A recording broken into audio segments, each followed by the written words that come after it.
a cool lifestyle to that, you become unstoppable. Yeah, you don't need to prioritize looks. You do not need to prioritize a nice car or a nice house or your financial status.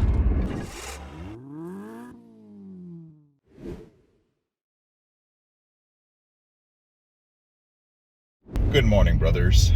Today we're going to be talking about your dating reboot capital. As a matter of fact, if you are in a season of your life where you're trying to date, where you're trying to build intimacy, where you're trying to get into a relationship perhaps, maybe you're looking for a long-term relationship or you're looking for something a little bit more casual yet ethical and intimate, then you really want to stay tuned, because this month I'm going to be diving deep into every aspect of your dating reboot capital. Coincidentally, we are also going into season 2 of the Dating Reboot program. This is a new program. Season 1 lasted 90 days and was our beta test with members inside the implementation and intensive program. It was a great success. We had men losing their virginity. We had men who were worried about slipping if they were to get on the apps, learn how to use the apps. We had men identify which sort of game worked for them. So game is your ability to be attractive to women, your understanding of social dynamics, your ability to be attractive, and so on. So they started understanding, oh, with my personality type and my upbringing and my situation, I'm more of a social game guy. Some guys are more night game. They're less at risk for a relapse compared to other guys. For some other guys, they really excel at online game. And some of them are just good at day game, just approaching women in the daytime. It doesn't matter. We'll teach you how to do that, and you'll quickly figure out what you are good at. But today, I'm going to be talking about the bare minimum that you need in order to begin dating in today's society. I've been in a relationship for 14 and a half years. I've maintained my game all the way through, right? I've gamed my girl. I've never let it slip. I have dated her, I have flirted with her, but at the same time, I put myself out there. I've gone out with my boys every year. This was an agreement. Those of you who've watched 14 Things I Learned in 14 Years of Being in a Relationship, I've gone out with my boys, I've talked to women, I've flirted with women, I've had boundaries, of course, and I've been a wingman.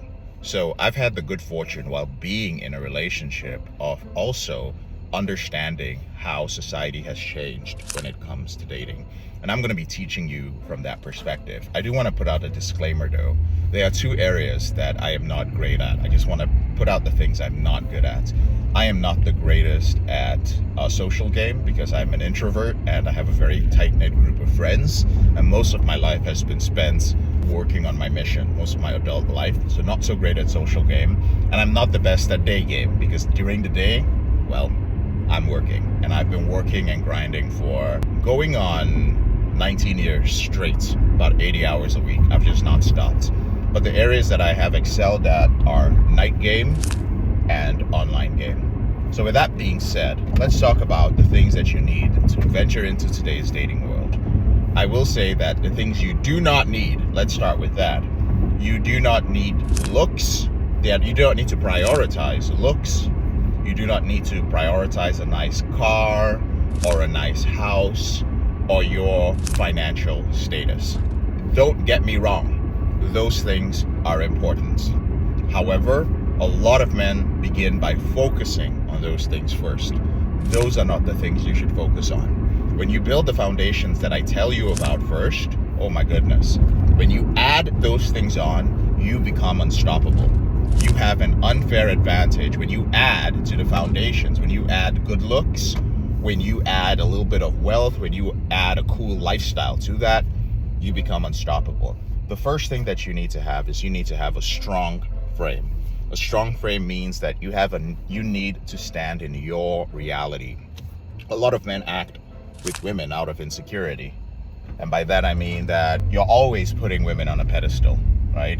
The moment you find a woman attractive, the moment that a woman gives you some attention, that little piece of you inside that wants to be loved, that part of you that doesn't think you're ever going to be deserving of such a woman, is going to latch on to her.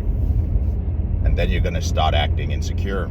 You're going to start stepping into her frame. And women do not want to be, in general, with men who step into their frame. So you've got to have a very strong frame. The second thing is you have to be outcome independent. I've spoken about this before, and that simply means that you cannot care about whether you get with a woman or not. You really cannot at all. You cannot care about that. The next thing is you need to have an abundance mindset. An abundance mindset, I should have shared that first, is actually a prerequisite to outcome independence, especially for guys who are rebooting. Abundance mindset means that you understand instinctively, even if you may not have the experience yet, that there are many women in the world, and that just because you don't get with one woman, it's not the end of the world. There are lots of women that you can get with out there. There are lots of women that you can date. There is nothing like a soulmate. Now, if you're listening and you're just like, oh, fuck you, I believe in soulmates, bro, you cannot be on this channel. This relationship is not gonna work out, right? There's nothing like a soulmate. Nothing like that. Doesn't exist, right? Like, of all the people on the planet, the billions of people on the planet, why is it that people's soulmates always happen to be someone that is the same race as them, or went to the same college as them, or happen to be, oh, get the fuck out of here. There's nothing like that. Let go of all the Disney programming and understand that if the person you're with now, if your relationship does not work out, you can find someone else. When you truly understand that, it's going to be so much easier for you to go out there and date women, because you're not going to be attached to the outcome. Instead of prioritizing things like looks and money, focus right now on building up things like your confidence, your skills with women, your abundance mentality, outcome independence, and